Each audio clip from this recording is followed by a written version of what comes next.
Thank you for listening to the Mormon Book Review podcast, hosted by Kirk Caudle. The Mormon Book Review features authors of books dealing with all aspects of Mormonism. This podcast is entirely user-supported, so if you like this podcast, please consider donating to our site by clicking on the Donate tab located on the right side of the page. An archive of all of our shows and links to the books of authors interviewed can be found at www.themormonbookreview.com.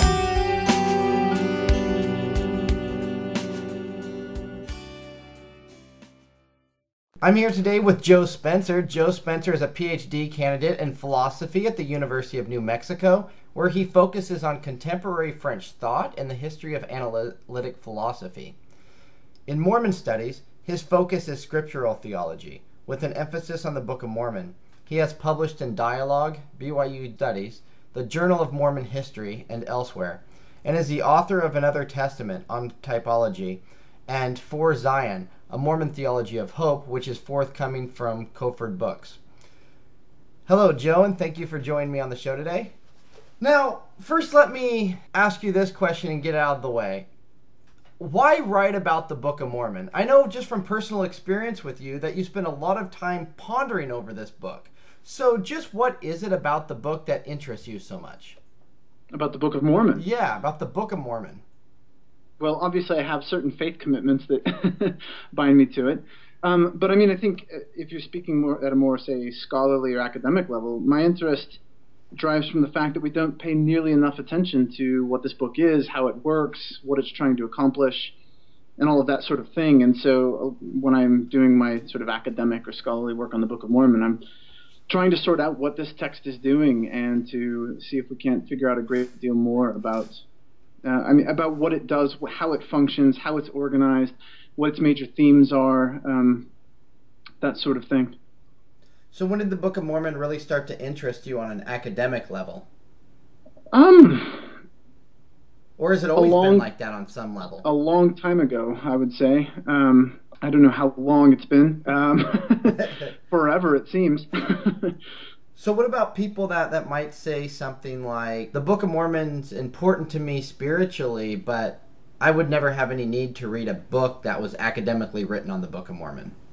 I mean, I think there's room for that in the church, certainly, right? I mean, I think it's important to recognize that there are devotional reasons to read the Book of Mormon or Scripture generally, whatever tradition you hail from, and I think that can't be simply trumped or thrown out. But I think also Mormonism as a tradition, and I think Mormon Scripture uniquely, calls the faithful Latter-day Saint to look at these things more carefully, not simply because there's a lot more going on there than perhaps we usually recognize, but the text itself, you have things like in 3rd Nephi where you have guys saying, hey, look, Isaiah is important and I want you to study it out and see what it's doing, or where you have Nephi worrying that his readers don't understand what he's accomplishing and what he's trying to do, and saying that he waters his pillow with his tears by night as he worries about the reception of his work. So those kinds of things make me worry about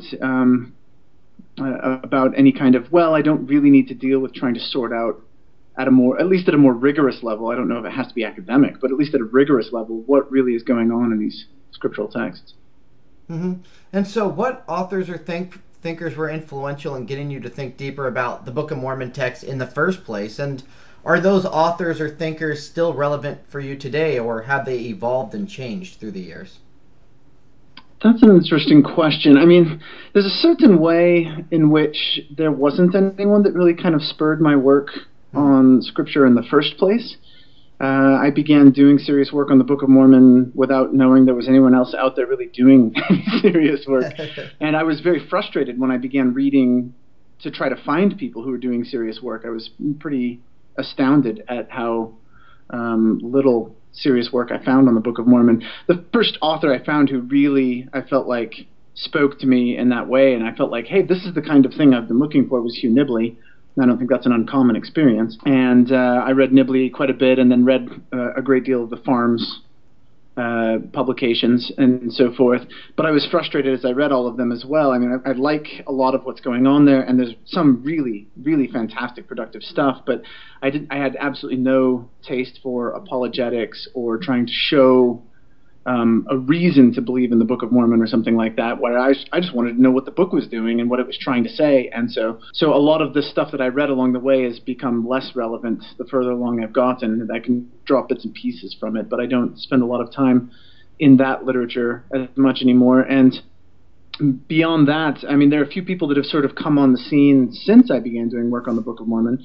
And they are obviously...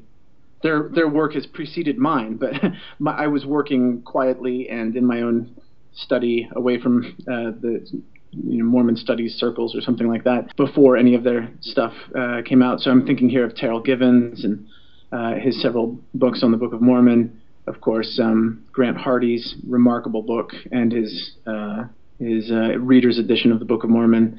And then people like Brant Gardner and Royal Skousen. He was working a lot longer before. I mean, he was working on his stuff before I was born, I think. But still, I didn't come across his work until quite a bit after I was working seriously on the Book of Mormon. So I feel like I'm drawing on a lot of these sorts of people now, but I wasn't for a long time, I think. Yeah, a couple of those people you mentioned are actually going to be on the show later on, so it's good to hear you mention a couple of those names. What do you think is the current state of the Book of Mormon in scholarship? And do you think the state of Book of Mormon scholarship is different than, say, it was 15 years ago? And if so, how? Yeah, well, I think things have changed a lot. I mean, I think there's a whole history to be told here of Book of Mormon study. There's more or less no serious Book of Mormon study in much of the 19th century. There are a few exceptions, people like Parley Pratt and W.W. Phelps, who have interesting things to say, but then there's not really a whole lot. The beginning of the 20th century and end of the 19th century, we see a few figures like George Reynolds and so forth, who begin to produce some scholarship on the Book of Mormon. But then there's this sort of explosion with Sidney Sperry and Hugh Nibley, and so most of the, say, first half or so into the 60s, I would say, of the 20th century is occupied by those kinds of thinkers. And then there's a kind of death of Book of Mormon scholarship when the Abraham papyri are discovered, and Sperry's no longer writing on this stuff. Nibley has turned his focus elsewhere, and there's a kind of dearth until the early 80s, and the change happens when President Benson gives this talk in General Conference calling the saints back to the Book of Mormon, and then begins to talk about flooding the earth with the Book of Mormon. And since then, I think we've seen a real flowering of Book of Mormon scholarship, but its early form, I'm thinking here of the 80s and early 90s, was the farms kinds of things that we were just talking about, and that sort of a thing. But what we've seen emerge in the last 10 years, I'd say since the publication of Terrell Givens by the Hand of Mormon in 2003, we've seen the emergence of a kind of more less apologetic and more robust possibility, at least, for doing Book of Mormon study. And so I think things have changed quite a bit since 15, 20 years ago. And but it's sort of unclear, I think, to answer more directly the first question you asked. I think it's unclear exactly where we're headed from here. There are different branches, maybe you could say, of Book of Mormon study, but there's not a whole lot of conversation across them. And each of those branches has maybe one or two figures total publishing seriously or working seriously in that part of Book of Mormon study. So it's hard to tell exactly where things will go from here, whether people doing literary work like Grant Hardy and people doing, say, archaeological or anthropological work like Brant Gardner will have anything to say to each other, whether people like me doing theological work and people like David Bach